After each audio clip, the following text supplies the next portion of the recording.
Un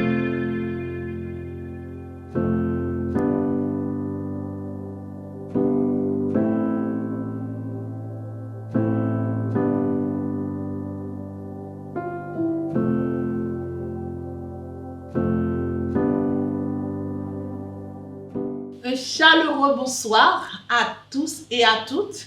Vous êtes à l'heure de notre séance d'études bibliques livre par livre sur le foyer de communion Hebdo 66. Pour vous qui venez d'arriver sur cette chaîne YouTube, peut-être vous pouvez vous demander, mais c'est quoi Hebdo 66? Eh bien, je vais vous dire, Hebdo 66, c'est comme un challenge sur le foyer de communion où nous sommes là pour vous accompagner chaque semaine pour étudier un livre de la Bible. Un livre par semaine. Comment est-ce qu'on le fait? Est-ce qu'on prend le temps d'étudier verset par verset, chapitre par chapitre? Eh bien non. Voilà. On vous donne des explications nécessaires vous permettant de mieux lire ce livre avec beaucoup plus d'intérêt et pour mieux comprendre. Et si ça se trouve, vous ne comprenez pas quelque chose, vous pouvez poser des questions. Vraiment, nous sommes en train de grandir ensemble sur le foyer de communion dans la connaissance de la parole de Dieu. Je ne suis pas seule. Bonsoir, Lukenson. Oh, merci Dulka, bonsoir. C'est un bonheur que d'entendre Lukenson, c'est extraordinaire. Merci, bonsoir à tous connectés à l'heure d'hebdo. Vraiment, c'est merveilleux que de vous avoir avec nous. Vous les habitués, vous pouvez vous demander, mais pourquoi Lukenson aujourd'hui? Je sais que vous êtes très curieux. Eh bien, vous aurez cette réponse tout à l'heure. À tout un chacun, je souhaite la bienvenue à cette 22e séance d'études bibliques. 22e séance d'hebdo. La fois dernière, nous avons pris le temps d'étudier le livre d'Ecclésiaste pour comprendre le sens de la vie. Et je me rappelle encore des paroles que Pasteur avait prononcées dans son exposé sur le livre d'Ecclésiaste. Comme c'est nécessaire d'écouter, la vie en vaut la peine. Et en dehors de Dieu, la vie n'a pas de sens. Vous pouvez aller regarder encore cette séance si vous l'avez ratée, ou du moins si vous n'avez pas bien compris, vous pouvez poser des questions. Vraiment, c'était intéressant. Le livre d'Ecclésiaste, le sens de la vie. Aujourd'hui, mon Dieu, ça va être super spécial sur le plateau d'hebdo. Nous allons étudier un livre spécial, le livre Cantique des Cantiques, l'amour en célébration. Alors, pour ne pas trop vous isoler, chers fidèles connectés, chers fidèles participants à Hebdo, Lukenson, je ne sais pas si tu permets qu'on considère au moins, non pas au moins, au plus 3 questions de notre liste, juste pour ne pas laisser tomber nos participants. Non, mais on est là pour nos participants, on est là pour Hebdo. Eh bien, voilà, on répond aux questions. Eh bien voilà, considérons au plus 3 questions. Voilà. Comme première question, aujourd'hui, Lukenson, comment comprendre un père aimant qui autorise aussi la souffrance à ses enfants? Un père aimant. Dieu est amour. Alors, c'est une superbe question quand même. Un père aimant qui autorise la souffrance à ses enfants. Il faut le dire que c'est une question difficile. Parce que la question de la souffrance, c'est une question qui fait mal. Souffrir, c'est pas une chose facile. Et souffrir fait mal. Maintenant, un père aimant qui autorise la souffrance à ses enfants. Je pense qu'il faudrait peut-être reformuler la question. Un père aimant qui corrige ses enfants et que cette correction arrive à causer des souffrances à cet enfant. Le but ce n'est pas la souffrance. C'est pourquoi je ne pense pas que ce soit correct, ok, de déclarer, d'affirmer qu'un père aimant fait souffrir, cause des souffrances à ses enfants. Parce que le but, ce n'est pas la souffrance. Le but, c'est l'élévation. Le but, c'est la croissance. Ok? Le but, c'est faire ressortir ce qu'il y a de meilleur en nous. À ce moment, il y a dans ce processus, oui, il arrive que ça fait souffrir, mais la Bible nous dit que le poids de gloire qui en ressortira ne saura se mesurer à ces souffrances qui étaient causées, comme vous l'avez dit, ok, à partir de cette correction, à partir de cette épreuve. En réalité, si nous prenons le cas de Job, Dieu n'avait pas fait souffrir Job. Vous savez très bien qu'il avait fait souffrir. Vous savez très bien qu'il avait fait souffrir. Et Dieu nous connaît très bien. Dieu connaît très bien aussi son intention. Mais Dieu a voulu aussi prouver au monde entier que Job était l'homme selon son cœur, que Job était un homme intègre et droit, et Job appartenait à Dieu. Et à la fin de l'histoire, qu'est-ce que vous avez pu découvrir? Job effectivement était un homme intègre et droit, craignant Dieu. Voilà la question. Mais est-ce que ça a fait souffrir? Oui, ça a fait souffrir. Vous avez vu, vous avez compris. Mais à la fin de l'histoire, qu'est-ce qui est arrivé? Est-ce que ce qui est arrivé à Job, enfin, peut se mesurer, peut se comparer à ce qu'il a vécu comme souffrance? Au final, vous voyez très bien qu'il n'y a aucune souffrance. Il n'y a aucune souffrance qui a pour intention de nous faire du mal, de nous faire disparaître. Non, non. La finalité, c'est quoi? La finalité, c'est de nous porter au sommet. La finalité, c'est de faire ressortir en nous ce que nous avons de meilleur. Et vous allez voir que Job avant la situation et Job après la situation, ce n'était pas le même personnage. Il y a un homme en pleine croissance qui connaissait Dieu à un certain niveau, mais qui connaissait Dieu, qui connaît Dieu maintenant à un niveau plus élevé. Je ne dis pas qu'il connaît Dieu entièrement parce qu'il y a encore une marge de progression. Est-ce que vous comprenez? C'est très important de comprendre. Mais encore une fois, il faut reformuler la question.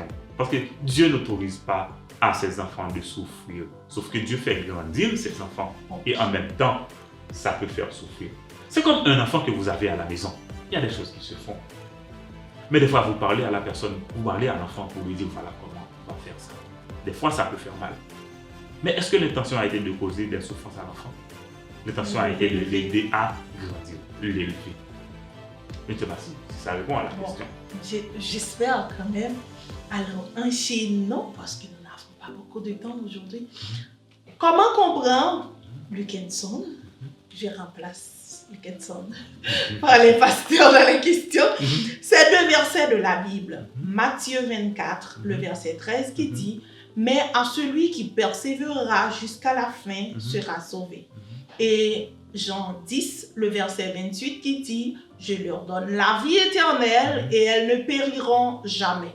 Et personne ne les ravira de ma main. » Est-ce qu'il n'y a pas de contradiction, pasteur, dans ces deux versets? C'est une bonne question et c'est à la fois une question difficile. Difficile pourquoi? Parce qu'il y a beaucoup d'interprétations de ce passage et en réalité qui ne correspondent pas au contexte global du texte. Et c'est pourquoi à chaque fois qu'on prend un texte, qu'on veut comprendre un texte, il faut le remettre dans son contexte. Quel est le contexte dans lequel ce passage a été écrit ou bien cette déclaration a été faite par Jésus? Il est en train de parler de l'établissement du royaume de Dieu. Il est en train de parler de la fin des temps. Il est en train de parler notamment de cette période qui s'appelle la grande tribulation. Sommes-nous à cette période? Est-ce que vraiment nous sommes à cette période? Il faut se poser des questions. Et ce qu'il faut aussi remarquer, à chaque fois que vous lisez les passages, la Bible nous dit clairement, le royaume de Dieu est semblable à, mais la Bible ne dit pas l'Église est semblable à. Autrement dit, il y a des principes qui ne s'appliquent pas à l'Église, bien que ce soit dans la Bible, bien que ce soit dans le Nouveau Testament. C'est-à-dire, on ne peut pas les appliquer comme ça à la foi chrétienne. Et c'est pourquoi, si vous remarquez bien, les livres de Matthieu, Marc et Luc font partie des évangiles synoptiques. Ok? Vous voyez Jean qui est un petit peu plus ou moins réservé, parce que ce n'est pas le même. Comme si on raconte la même histoire, mais sous des angles bien différents. Ok. Maintenant, le passage qui est évoqué concernant Matthieu 24, verset 13, oui, je connais ce verset, mais c'est un verset qui s'applique à la grande tribulation, à cette période effectivement. Sans persévérance, sans cette persévérance extraordinaire, il n'y aura pas de salut. Parce que lorsque vous aurez à faire face, ok, pendant la grande tribulation, à des situations où l'on vous impose, ok, soit de choisir Dieu ou de mourir. Bon, les lâches vont choisir de nier Dieu pour vivre. Et c'est à ce moment-là que vous allez périr. Or, la persévérance jusqu'à la fin signifie que même dans cette situation-là, vous acceptez de mourir. Vous mourrez martyr. Et quand le Christ apparaîtra, vous n'allez pas mourir définitivement, non? Il vous ramène à la vie pour entrer dans le millénium. Parce que là, il n'y aura plus de grâce. Parce que, non, mais ce n'est plus une question de grâce. C'est toujours un Dieu d'amour qui agit. Parce que regarde jusqu'à quel moment qu'il va encore sauver. Ok? Mais le temps de la grâce, c'est fini avec l'enlèvement de l'Église. Ah, c'est très important. Est-ce que cela veut dire que la persévérance n'est pas importante?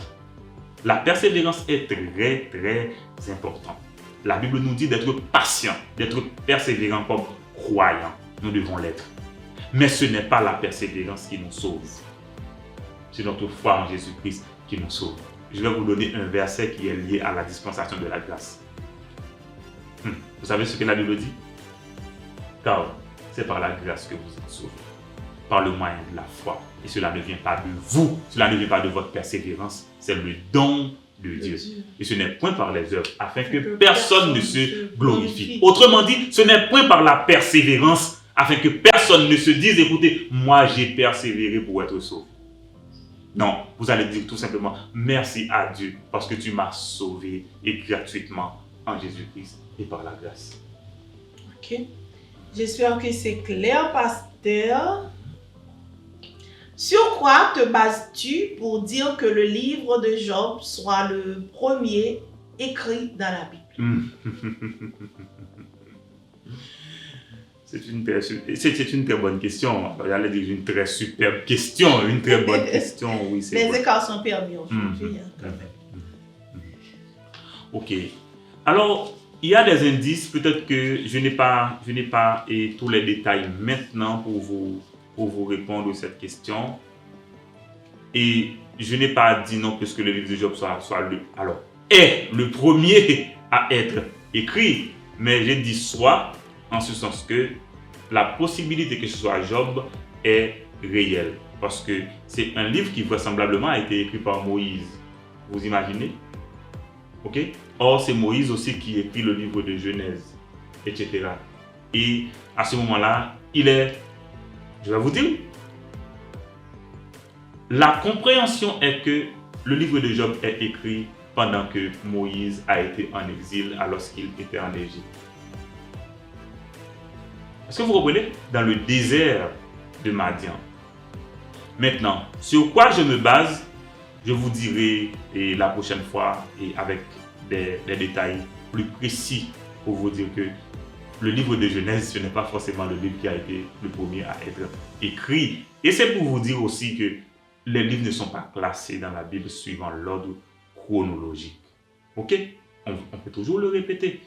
Et c'est vrai, parce que comme c'est classé surtout sous forme de genre littéraire, mais non pas. C'est classé sur la base des sujets et non sur la base chronologique. Merci encore pour cette question, et chers connectés, mais je vous garantis que je vous apporterai d'autres détails par rapport à cette question.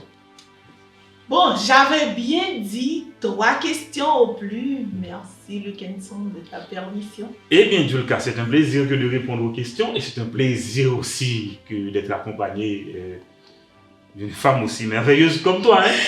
Alors les amis, ne vous déplacez pas, au contraire, partagez ce lien, invitez vos amis, vos connaissances à vous rejoindre sur ce plateau. Ce soir, ça va chauffer. À tout de suite.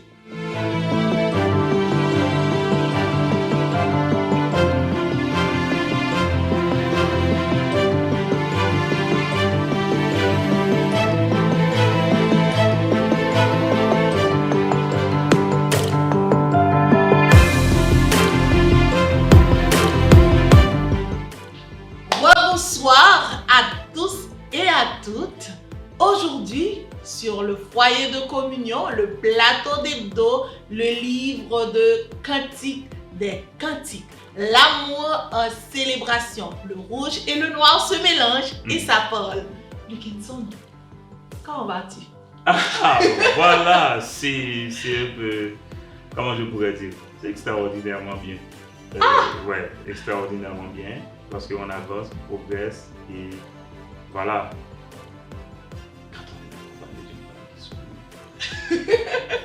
Alors, soyez attentifs. Ne vous déplacez. Lukenson. Merci beaucoup, Julka, et vraiment, c'est spécial aujourd'hui et du train que ça va, ça s'annonce extraordinaire à Hebdo. Aujourd'hui, une célébration d'amour. L'amour en célébration aussi, comme on pourrait dire. C'est pour faire référence au livre de Cantiques des Cantiques, une histoire d'amour. C'est une question d'amour. Voilà, une question d'amour. Nous allons essayer de voir un cache-cache romantique aujourd'hui. Ça, c'est pour Hebdo aujourd'hui. Vous connaissez le plan d'Hebdo. Ça va encore garder le même plan. Introduction, lecture biblique, prière, arrière-plan du livre, contenu du Cantique des Cantiques, actualité du livre, conclusion. Et aujourd'hui, nous allons participer à cette célébration d'amour à travers le livre de Cantique des Cantiques. Voilà, chers connectés, voilà. Des salutations très spéciales à tous et à chacun de nos connectés à l'occasion de cette nouvelle sortie d'Hebdo, la 22e. Le livre de Cantique des Cantiques, une célébration d'amour. Voilà, c'est notre rendez-vous, n'est-ce pas? Depuis tantôt une vingtaine de semaines, nous prenons ce moment pour nous engager dans cette aventure, question de comprendre ce parcours de Dieu avec l'homme pour nous porter à découvrir notre propre histoire avec le divin créateur, maître et rédempteur de l'humanité. Dans les deux dernières séances d'Hebdo, nous avons regardé le livre d'Ecclésiaste, le livre des Proverbes. Pour le livre d'Ecclésiaste, nous avons regardé le sens de la vie. Pour réaliser qu'en dehors de Dieu, la vie n'a aucun sens. La recherche de la connaissance, le pouvoir, la richesse, le plaisir, tout cela nous met devant le Hevel, le côté éphémère, passager, limité, énigmatique de la vie. L'insatisfaction, l'angoisse, la déception, le désespoir même, la mort nous fait réaliser que le sens de la vie nous échappe. Le sens de la vie nous échappe. Et quand nous avons considéré le livre des Proverbes, vous avez compris que là, c'est la sagesse qui nous porte. Alors, être sage, c'est craindre Dieu. C'est craindre Dieu. Parce qu'il y en a qui se croient sages en dehors de Dieu. C'est une sagesse pervertie. C'est une sagesse pervertie, mais la sagesse selon Dieu construit. La sagesse selon Dieu construit. Eh bien, dans notre séance d'aujourd'hui, nous allons considérer un livre rare dans la Bible. Oui, rare. Nous allons découvrir un sens aussi rare en Dieu. Ah oui, un sens surréaliste. Surréaliste, mais aussi réaliste dans la vie, n'est-ce pas? Un sens humoristique, sensible, la célébration de l'amour dans sa dimension érotique. Érotique, Salomon et la Sulamite, en feu et en flamme, il est une question d'amour, 8 chapitres de poésie romantique que nous allons considérer aujourd'hui.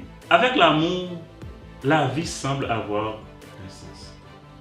Nous allons lire la parole de Dieu dans ce merveilleux livre de la Bible, le livre de Cantique des Cantiques, juste avant de prier. Et vraiment, Dulka, tu vas participer avec moi pendant toute la séance. Maintenant, nous allons regarder la parole de Dieu en Cantique des Cantiques, chapitre 8, versets 1 à 7, pour commencer notre étude aujourd'hui. Bon, je n'ai aucun problème, je participe. Merci. Cantique des Cantiques, chapitre 8, les versets 1 à 7. Voilà. Ça dit, ah, si seulement tu étais mon frère, nourri au sein de ma mère, dehors, quand je te rencontrerai, je pourrais t'embrasser. Et les gens ne me mépriseraient pas. Je te conduirai dans la maison de ma mère et tu m'apprendrais l'amour. Je te ferai boire du vin parfumé, du jus de mes fruits rouges. Sa main gauche soutient ma tête et son bras droit me serre contre lui. Je vous en supplie, filles de Jérusalem, ne réveillez pas mon amour. Ne le dérangez pas avant qu'il donne son accord. Verset 5.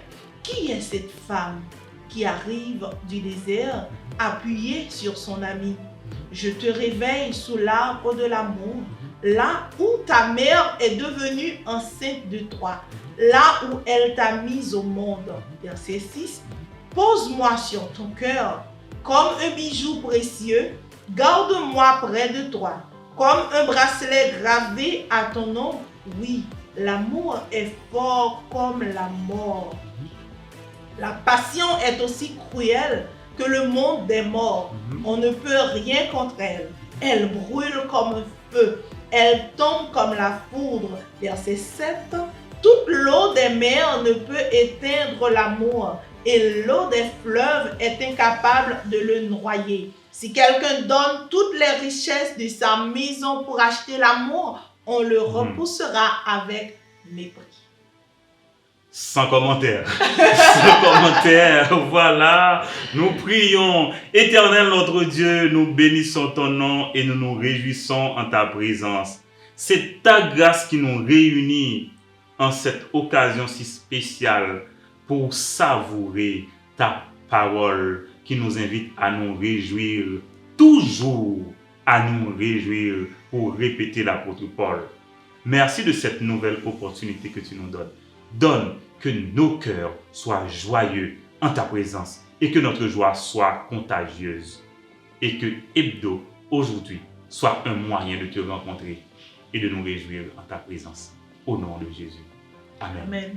Amen.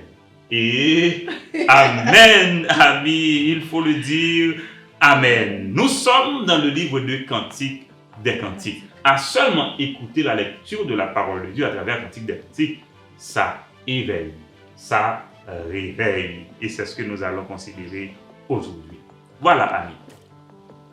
Dans la Bible, il y a 3 livres qui sont attribués à Salomon, notamment dans l'Ancien Testament. Il s'agit du livre des Proverbes, d'Ecclésiaste et aussi du livre de Cantique des Cantiques. Vraisemblablement, les 3 livres pourraient être classés comme suit. Vous entendez? Vous êtes là avec moi? Cantique des Cantiques, Proverbes et enfin Ecclésiaste, pour illustrer les 3 périodes de la vie de Salomon, à savoir sa jeunesse, son âge adulte et sa vieillesse. Est-ce que nous là avec vos amis? Dans la première période où Salomon jouissait pleinement de la vie, c'était le premier livre quand même, Cantique des Cantiques. Là, Salomon, avec sa vigueur, Sa jeunesse, sa virilité, sa jeunesse masculine, si vous voulez, Cantique des Cantiques.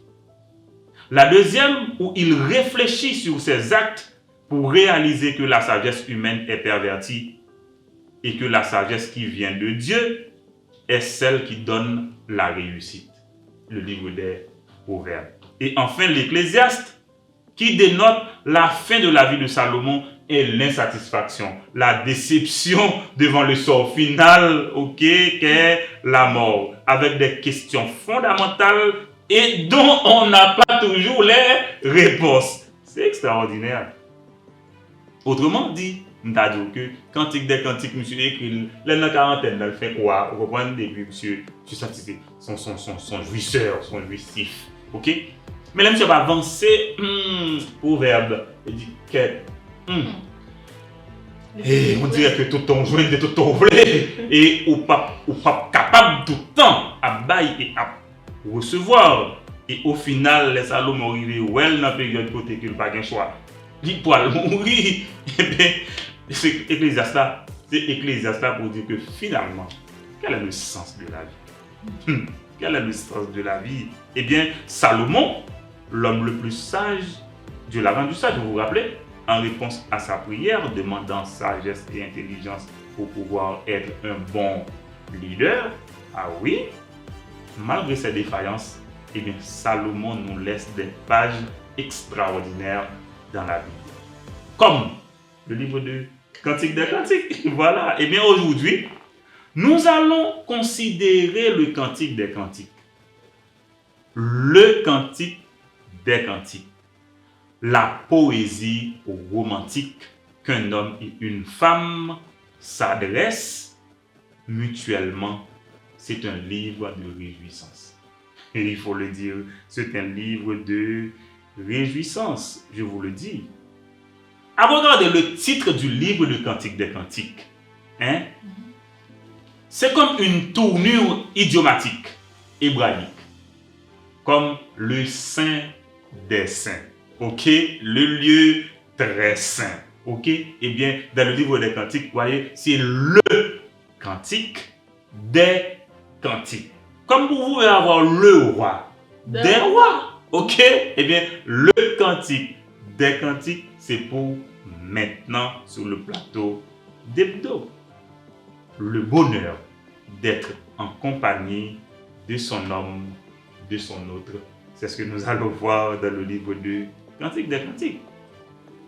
Regardez bien, c'est un texte poétique ou romantique célébrant l'amour de deux fiancés bien fous d'amour avec des désirs intenses ressentis l'un pour l'autre en plusieurs scènes. C'est merveilleux. C'est merveilleux. C'est un poème, un recueil de poèmes d'amour lyrique. Un mot que je n'utilise pas, ça fait très longtemps, le lyrisme, lyrique, sous forme de dialogue, de monologue. C'est un art de vivre. C'est l'art de vivre à l'école de Salomon. Le désir de s'unir pour la vie. Le désir de s'unir pour la vie. Et jouir du bonheur, de l'amour, ensemble et l'un de l'autre. C'est l'amour sur toutes ses formes, dans toute sa splendeur. Dieu est amour, n'est-ce pas? Amen. Dieu est amour, n'est-ce pas? Nous vivons aussi de l'amour, n'est-ce pas? Dieu ne réprouve pas le plaisir que l'homme et la femme se donnent l'un à l'autre. Ah, attendez bien. Bon Dieu n'a pas de problème avec ça, non? Ah, si bon Dieu a un problème, on connaît très bien que ça a un problème. Non? Mais c'est pas... Non, bon, c'est bon Dieu qui crée nous, c'est pas vrai. C'est lui qui crée nous, lui connaît nous, puis bien passer nous. Et c'est pour ça exactement, ok, lui fait nous, j'en fais nous, ok. Ça veut dire que, bah, dis-nous bien, bon Dieu n'a pas de problème avec ça du tout. Sauf que, vous comprenez comment vous faites. Vous comprenez gens pour faire, vous comprenez façon pour faire. Mais c'est pas, bon Dieu, c'est pas avec bah, elle a un problème. Il y a un problème avec les gens qui font là. Vous comprenez? Bien sûr. Du coup, je sais que tu comprends. Ok. Pour le livre de Cantique des Cantiques aujourd'hui, nous allons considérer le prologue, c'est-à-dire l'introduction. Et vous allez voir que c'est extraordinaire. Ensuite, nous allons regarder une épreuve et un rêve d'amour. Ensuite, nous allons voir le cache-cache, le fameux cache-cache, ok, romantique entre Salomon et la Sulamite. Après, nous allons regarder comment se retrouver pour ne plus se quitter. Et enfin, le cache-cache va revenir pour voir des descriptions réciproques. Des descriptions extraordinaires. Nous allons voir ça ensemble. Et enfin, nous allons dire oui pour la vie. Avant de conclure pour aujourd'hui. Et encore une fois, je vous l'avais dit, nous allons participer pendant toute la séance. Dulka, tu es là? Eh bien, nous allons regarder le prologue. Cantique des Cantiques, chapitre 1er, versets 1 à 4. Voilà, le plus beau de tous les chants. Ok? Cantique des Cantiques. Le plus beau de tous les chants. Voilà. Chapitre 1er, les versets 1 à 4. 1 à 4. Le plus beau de tous les chants, il appartient aux écrits de Salomon. Couvre-moi de baisers de ta bouche. Ta tendresse est plus délicieuse que le vin, plus agréable que l'odeur de tes parfums. Tu plais comme un parfum délicat. C'est pourquoi les jeunes filles sont amoureuses de toi. Entraîne-moi avec toi. Courons ensemble, mon roi. Conduis-moi dans ta chambre. Alors, grâce à toi, nous serons fous de bonheur. Nous chanterons ta tendresse, plus délicieuse que le vin. Oui, les jeunes filles ont bien raison de... Waouh, Dulka. Ça c'est... Bon, écoutez, je vous l'avais annoncé qu'aujourd'hui, ça prend un autre goût. Ça c'est la déclaration d'amour de la Sulamite. Ah non, mais toi tu l'as fait. Toi tu l'as fait et j'ai répondu et je ne saurais ne pas répondre. Ah oui. Ça c'est la Sulamite qui voit en Salomon cet homme qu'elle aime. Ah oui, de très fortes images d'alliance. Vous voyez ça? Des demandes explicites. Rends-nous follement heureux tous les deux. Des traits attirants la Sulamite. Les lèvres, l'amour, le parfum, le style de vie de Salomon. C'est quelque chose de merveilleux. Voilà pour introduire ce merveilleux livre de la Bible, Cantique des Cantiques. Regardez bien. Ça, c'est le prologue. C'est juste l'introduction. On n'est pas encore entré dans les détails. Et nous allons voir maintenant une épreuve et un rêve d'amour. Une révélation. Pour ceux qui ne le savaient pas, Dulka, j'aurais aimé que tu lises pour moi le verset 5 du premier chapitre. Le verset 5. Qu'est-ce qu'il y a dit dans ce chapitre? Fille de Jérusalem, ma peau est brune, mais je suis jolie, comme les tentes des nomades, comme les beaux rideaux des palais. Alors, il y a une version biblique qui dit « Je suis noire, mais belle ». Voilà, et j'ai écouté Martin Luther King Jr. dans une assemblée qui n'avait pas peur de dire « Écoutez, répétons-le ensemble. Je suis noire, mais belle ». Vous voyez, il y en a qui ne savaient pas que c'était sorti de la Bible. Ah oui, mais c'est dans la Bible. Ok, je suis noire, mais belle. Bon, moi, je dirais beau quand même. Je dirais beau quand même. Voilà. Et bien, dans cette épreuve et rêve d'amour, nous allons voir comment désespérément et éperdument la Sulamite va rechercher son berger. Et le berger va répondre. Ah oui, et le berger va répondre. Comment il va répondre? Voilà, lis pour moi Dulka encore une fois au verset 15 du chapitre 1er. Oui, je crois que c'est le verset 15. Est-ce que tu peux lire pour moi s'il te plaît? Comme tu es belle, mon ami, Mhm. comme tu es belle, Mhm. tes yeux sont charmants Mhm. comme des colombes. Alors, j'ai demandé à Julka de lire ça, mais c'était la réponse de Salomon à la Sulamite. J'aurais mieux fait de lire. Justement. Voilà. Mais quand même, ce qu'il faut comprendre, c'est que Julka est en train de m'aider. Elle est en train Tu de ne sais faire. pas ce que tu pourrais gagner.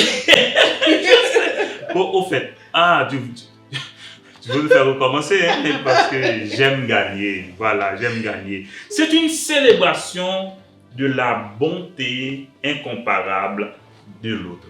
On me dit aux amis, des fois regarder au seul et c'est mauvais. Il faut regarder l'autre là tout parce que c'est une merveille.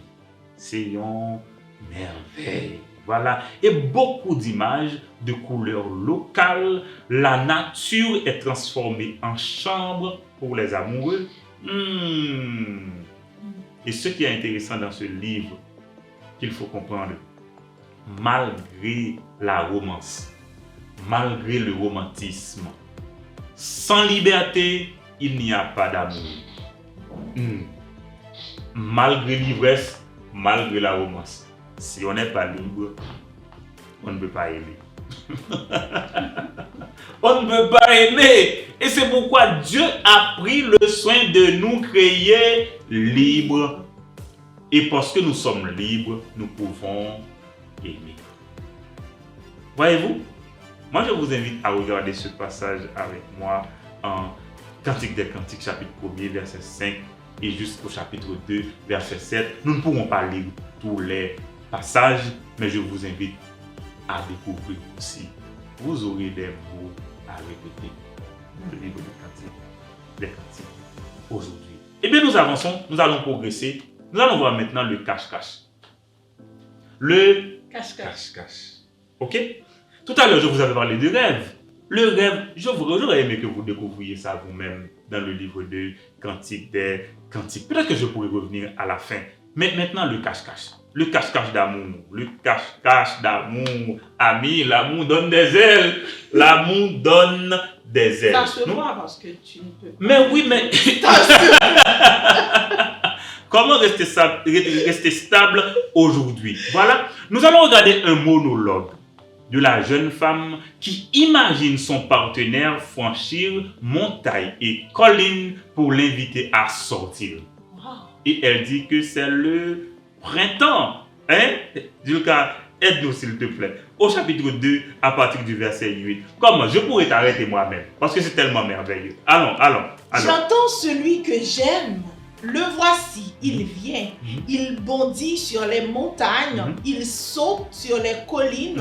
Celui que j'aime ressemble à une gazelle ou à un petit de la biche. Le voici, il s'arrête derrière le mur de notre maison. Il regarde par la fenêtre, il guette à travers le grillage. Il me dit, lève-toi mon ami, ma belle, et viens. La mauvaise saison est finie. Amen. La pluie ne tombe plus. Elle s'en est allée. Sur la terre, les fleurs paraissent. C'est le temps des chansons. Dans les champs, voici la voix de la tourterelle. Les figues vertes mûrissent déjà. Les vignes en fleurs répandent leur parfum. Lève-toi, mon ami, ma belle, et viens. Ma colombe, cachée dans les fentes du rocher, dans les trous des hautes pierres, montre-moi ton visage. Fais-moi entendre ta voix. Ta voix est si agréable et ton visage est si beau. Wow. Je dois continuer. Wow, tu peux t'arrêter là parce que, remarquez bien, c'est un cache-cache. Imaginez la Sulamite qui imagine le roi en train de parcourir montagne et collines pour arriver jusque chez elle. Et voilà ce qui va arriver, c'est comme un cache-cache. Et quand elle ouvre la porte, alors que le roi était en train de frapper à la porte, et après avoir ouvert, le roi était parti. Le roi était déjà parti. Et vous imaginez la Sulamite qui était déjà bien prête à entendre seulement la voix de son amant qui arrive. elle était déjà prête à l'accueillir. Et voilà que il a poussé des ailes. Il a poussé des ailes. Et vous avez entendu, l'hiver est passé. Et après l'hiver, c'est le temps des chansons. Le printemps. C'est le temps des fleurs. Voilà, c'est le temps des fleurs. Voilà. Et finalement, dans ce passage, vous allez voir où Sulamite va réaliser que c'est fini le cache-cache. C'est fini le cache-cache. On s'attrape. Ok? Parce que il y a des inquiets qui regardent et qui semblent vouloir dire à la femme, écoutez, mais qu'est-ce qui arrive? Qu'est-ce qui vous arrive? Mettons les choses au clair. Qu'est-ce qu'il y a dans ton homme? Qu'est-ce qu'il y a dans ton homme? Et c'est à ce moment-là que la Sulamite va répondre que mon bien-aimé est à moi et je suis à lui. Dulka, tu entends? Mon bien-aimé est à moi et je suis à lui. Vous êtes là? Mais oui. Elle ne supporte plus l'absence de son bien-aimé et définitivement, elle l'invite chez ses parents. Il dit, regarde, comment ça se passe? Il est pas pour rentrer la caille. Maman. Au cap. Vous comprenez? La caille, maman. Et puis, rentrer là, ou pas sortir encore. Ou pas sortir encore. Maintenant, regardons bien. Comment se retrouver pour ne plus se quitter? Nous allons voir maintenant le cortège nuptial. La première partie, c'était la question des fiançailles, la question des fiancés. C'est maintenant que nous allons entrer dans le mariage, dans le cortège nuptial. Est-ce que Dulka pourrait nous gratifier encore cette lecture au chapitre 3, mais à partir du verset 6, ok? À partir du verset 6. Tu peux lire pour moi et je pourrai te dire quand t'arrêter, parce que c'est un merveilleux livre de la Bible. Bon, oui, tout à fait. Voilà. Qui arrive du désert comme un nuage de fumée, parfumé de myrrhe, d'encens et de tous les parfums des commerçants étrangers? C'est le roi Salomon, étendu sur sa litière. 60 combattants courageux l'entourent. Ce sont les héros d'Israël. Ils sont tous armés d'une épée et entraînés à la guerre. Chacun porte son arme à la ceinture pour se protéger des dangers de la nuit. Le roi Salomon a commandé un siège à porteur en bois du Liban. Il a fait faire des supports en argent, un dossier en or, un siège en très beau tissu rouge. Les filles de Jérusalem ont arrangé l'intérieur avec amour.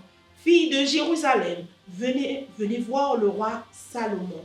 Il porte la couronne que sa mère lui a donnée le jour de son mariage. Ce jour-là, son cœur était plein de joie. Waouh! Ça, c'était le jour du mariage. Et vous avez entendu là le cortège nuptial, le cortège royal de noces pour Salomon. Vous allez voir, vous avez vu un jeune homme tomber en extase, en admiration devant la beauté de la jeune femme. Il a comparé. Salomon a fait quelque chose. Moi, j'ai dit ça à Dulka quel jour. La comparaison, la description de la femme de Salomon, finalement, j'imagine cette merveille. C'est pas croyable. Parce que les dents de la femme, les yeux, les cheveux, même les sandales, c'est merveilleux. C'est merveilleux. C'est comme si Salomon a comparé sa femme, toutes les parties du corps de la femme, à tout ce qu'il y a de plus beau, de plus merveilleux dans la nature. Regardez bien. Où est dans Cantique des Cantiques, la nature est au service de l'amour. La nature est au service de l'amour. La source, le jardin, l'image du bonheur, du désir. Et à ce banquet nuptial, bon, là, il n'y a pas de comparaison. Il n'y a pas de comparaison. Tous les éléments merveilleux de la nature sont au service de l'amour entre Salomon et la Sulamite. On a une question que nous sommes capables de poser, oui, même pas poser nous. Moi, okay? J'ai très envie de la poser. Bon, continue. Même pas qui désire nous qui poser une question, hein? Ok? C'est pour ça que je ne vais pas révéler nous, mais c'est une merveille. C'est une merveille de livre de la Bible. Et pour terminer cette partie, comment se retrouver pour ne plus se quitter, parce que c'est le cortège nuptial, je vais vous donner seulement une idée de la réponse de Salomon à la Sulamite. Et cette réponse dira tout en un ou deux versets. Julka, le chapitre 4, verset 1er. Vas-y. Verset 1er, chapitre 4. Tu parles à ma place. Vas-y. C'est vrai? Oui. Comme tu es belle, mon ami. Ah, si tu avais lu. Oui. Quand même. Oui. Je recommence. Comme tu es belle, mon ami. Comme tu es belle. Derrière ton voile, tes yeux sont charmants comme des colombes. Tes longs cheveux ressemblent à un troupeau de chèvres descendant du mont Galade. Tes dents sont comme un troupeau de brebis tondues qui viennent d'être lavées. Toutes ont leurs sœurs jumelles et aucune ne manque. Bon, voilà. Je ne vais pas faire de commentaires. Justement, je vais te... Alors, comment se retrouver pour ne plus se quitter? Eh bien, après ce long cache-cache, ok, où les amants se cherchent pour finalement se retrouver, eh bien, ils ont décidé de ne plus se quitter. Et au final, c'était le mariage. Et à ce mariage, à ce banquet, Salomon a répondu. Et voilà, Julka vient de vous lire la réponse. C'est la réponse qu'elle a lue à ma place. Tu sais, on est une seule chair, ok? On est une seule chair, c'est pourquoi elle m'a aidé. Mais je vous avais dit que, après ce cache-cache, oui, il s'était retrouvé pour ne plus se quitter, mais dans cette poésie romantique, ok, ils allaient retourner encore dans le cache-cache. Et comment ils allaient le faire? Pour finalement entrer dans une folle description réciproque. Ok? Ils ont voir la complexité au carrefour des désirs. Il y a lieu de questionner. Qu'est-ce qui distingue ton bien-aimé? Et où est-il allé parce que la femme est devenue comme folle, cherchant son bien-aimé partout, parcourant les rues et arriver voir le magistrat pour lui demander où est passé mon bien-aimé? Et au final, les filles de Jérusalem ne pouvaient pas s'empêcher de demander à cette femme. Écoutez, nous dit mon bagage. Qui ça qui gagne dans monsieur ça qui est aussi spécial, qui fait au folle comme ça? Ça passe.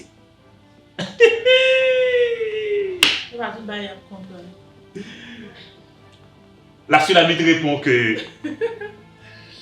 mon bien-aimé est reconnaissable entre 10 000. Il est distingué. Autrement dit, même 10 000 garçons d'Agampé là, il connaît clairement, il connaît qui est. Donc, l'être aimé est unique. Bon, pour tout un chacun, n'est-ce pas? Pour moi aussi, tout le cas. Et oui, pour moi aussi. Pour moi aussi. C'est le portrait du jeune homme à travers les yeux de la jeune femme. Merveilleux, merveilleux. À travers les yeux de la femme passionnée, l'âme passionnée. Cet homme n'a pas d'égal, c'est le charme de l'amour. Son bagage merveilleux, ok? Son bagage merveilleux. Julka, allons, le chapitre 5. Chapitre 5 du livre Cantique des Cantiques, les versets 1 à 8.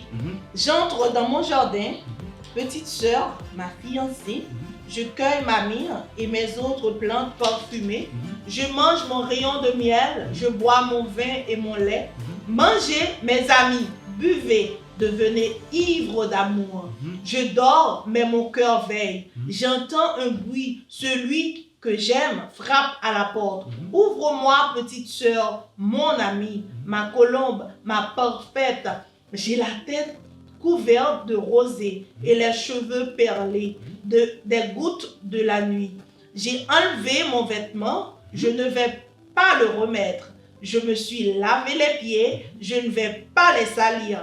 Celui que j'aime passe la main par le trou de la porte et mon cœur est troublé. Je me lève pour lui ouvrir, j'ai les mains pleines de myrrhe et mes doigts laissent couler cette huile parfumée sur la poignée de la serrure. J'ouvre à celui que j'aime, mais il a tourné le dos. Il est parti. Je sors pour le chercher, je le cherche, mais je ne le trouve pas. Je l'appelle, mais il ne répond pas. Je rencontre les gardes de la ville. Ils font le tour des hauts murs qui la protègent. Ils me frappent, ils me blessent, ils arrachent la pagne qui couvre mes épaules. Je vous en supplie, filles de Jérusalem, si vous trouvez celui que j'aime, que lui direz-vous que je suis malade d'amour?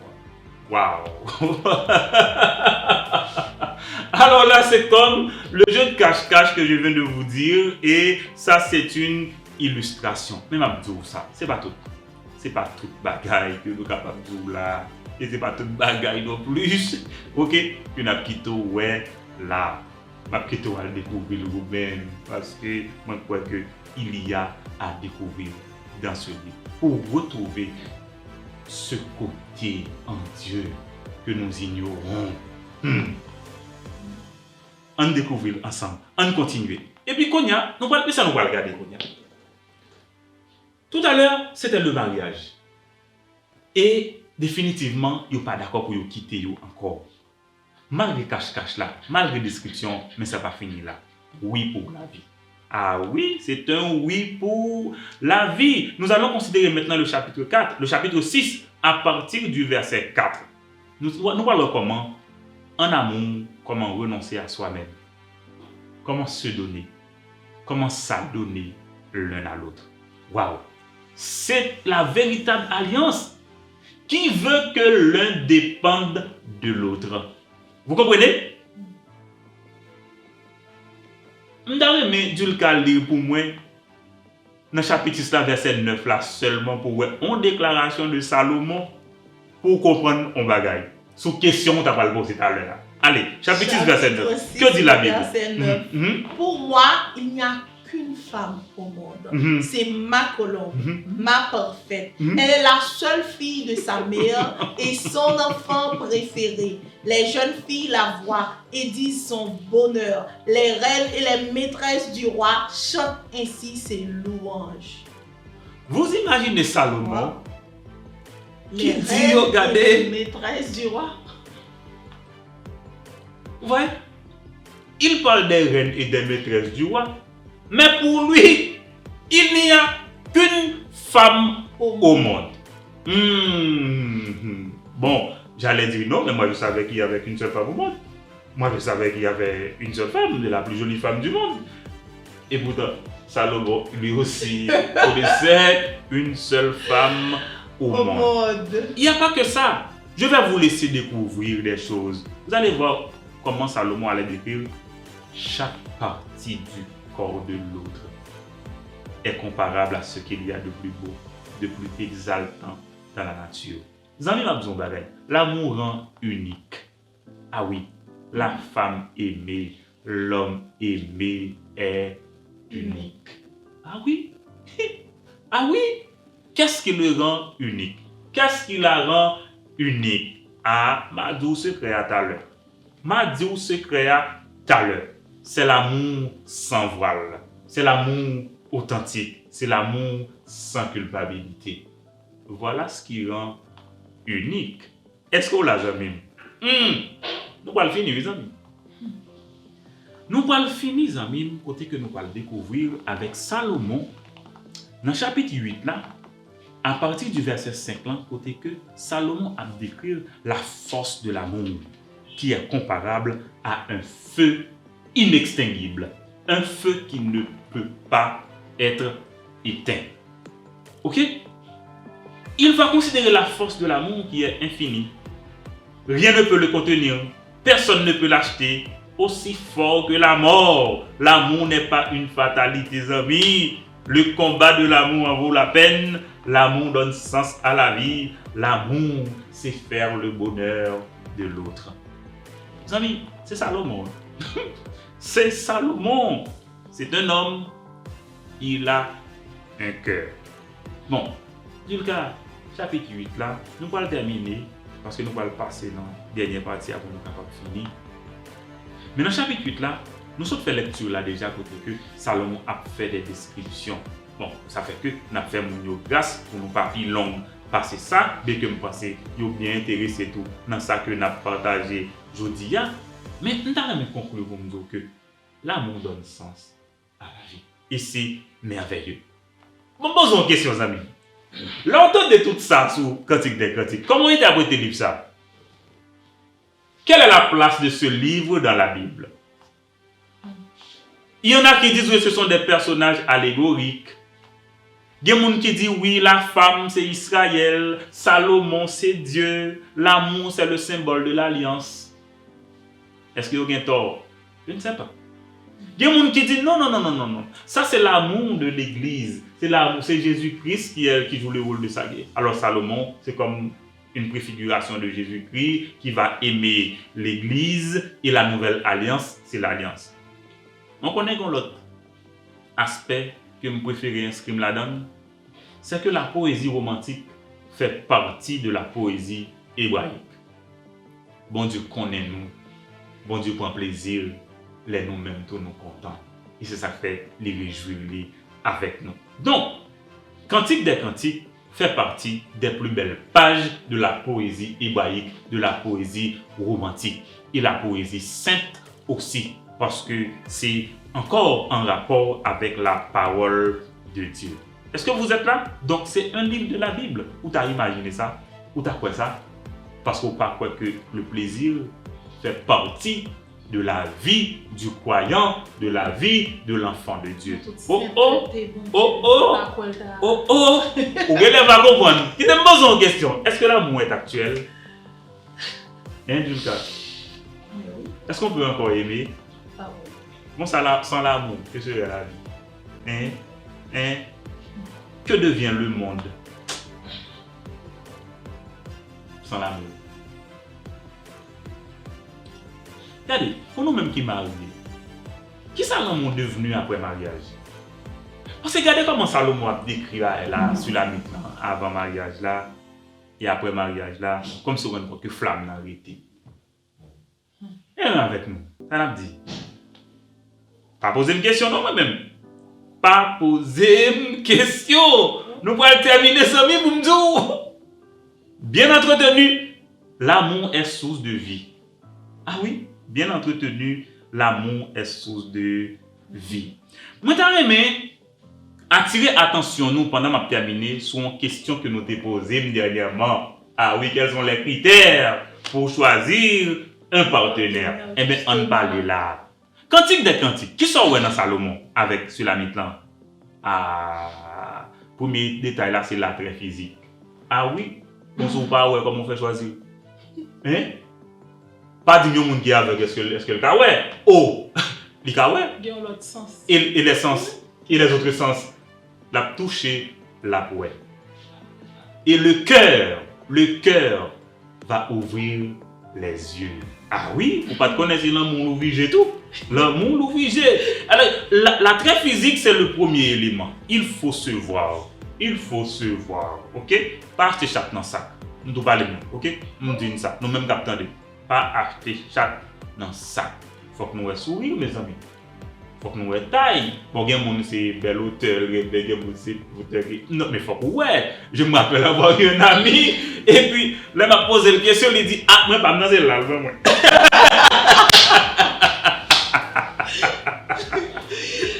OK, l'attrait physique c'est capital. Aussi l'attrait spirituel comme croyant, vous ne pouvez pas choisir quelqu'un bon, ou pas prier avec mon nous pas adorer Dieu ensemble, nous pas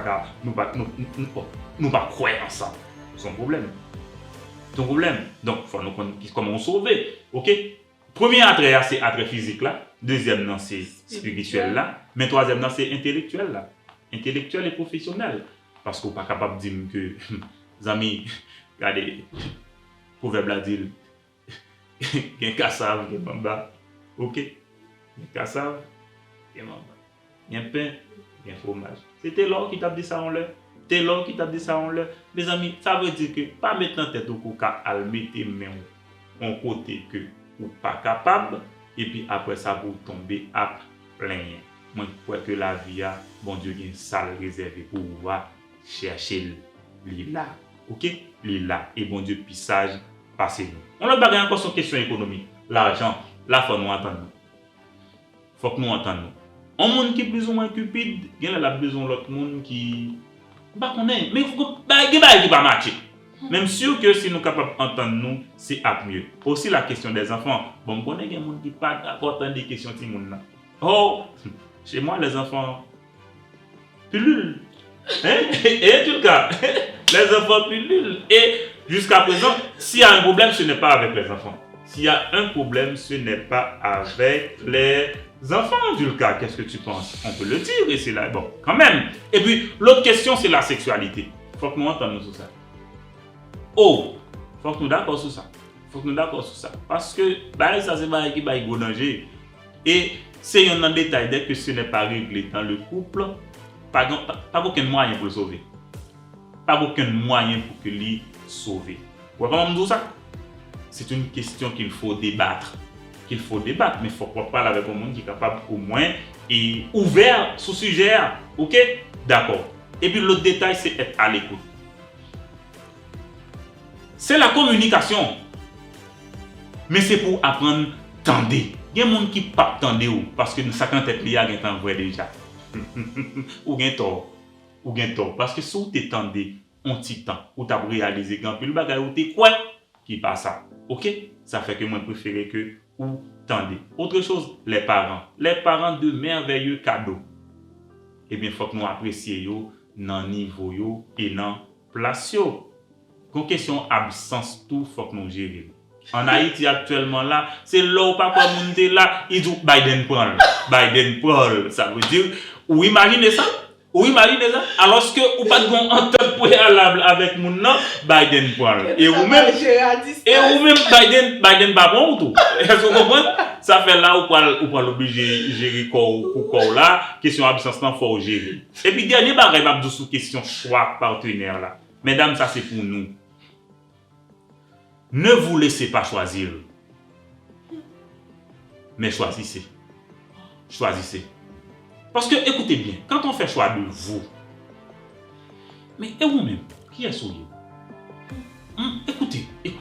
Même quand on chercher l'égalité, là, écoutez, c'est pas dans ça pour aller, Ne vous laissez pas choisir. Préparez-vous. Et vous pourrez aussi choisir ce que vous voulez. Mais ne vous laissez pas choisir et après vous allez vous adapter. Oh. Et si vous ne pouvez pas adapter, vous ne pouvez pas adapter. Vous pouvez pas adapter. Vous comprenez? Ne vous laissez pas choisir, ok? Choisissez, ok? Parce que bon Dieu prépare pour ça, ou capable de choisir. Je vais terminer, je dis, avec l'idée tout à l'heure que nous avons dit, nous, bien entretenu, l'amour est source de vie. L'amour est aussi dangereux. Ah oui? Quand l'amour est souillé par l'égoïsme et par le péché. Vous regardez deux fiancés fous comme seuls au monde. Nous avons une bonne illustration authentique.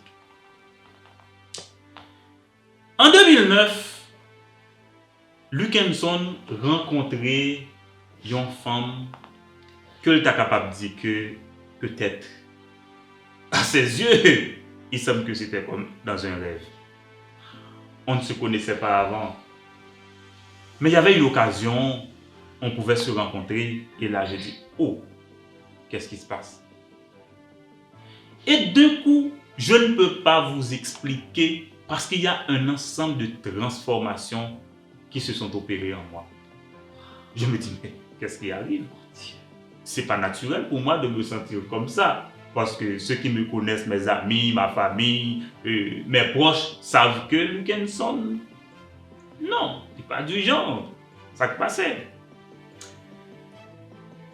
Mais mon verset dans la Bible, qui est dans Proverbe 30, verset 19, côté que, moi quoi c'est Lemuel ou Agur qui a expliqué que il y a trois bagailles qui paraissent mystérieux, mais notamment les pas de l'homme vers la femme. Ah, bon version, je ne peux pas citer Jean Dil là. M'a dit le cas personnellement. Ok, Jean Dil là. Et depuis 2009, ça, nous allons commencer par entretenir de longues conversations, et moi dire longues conversations interminables. Au final, on a pu comprendre que non, nous avons un destin ensemble. Il y a un destin commun. Nous demandons, bon Dieu, mais Seigneur, est-ce que c'est la vraie? Est-ce que c'est le cas vraiment? Est-ce que c'est la vérité? Parce que on dirait que je ne comprends pas ce qui a passé maintenant. Oh! J'ai failli jouer au cache-cache romantique de Salomon. Et à ce moment, c'est comme si j'étais fou. Et au final, avec le tremblement de terre, on va ça va le faire nous encore plus malade.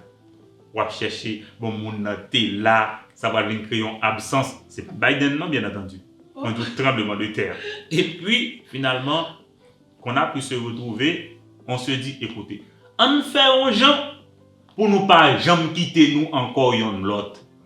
Hey, tout le monde est étonné. Dis ça qui vous là Luckenson.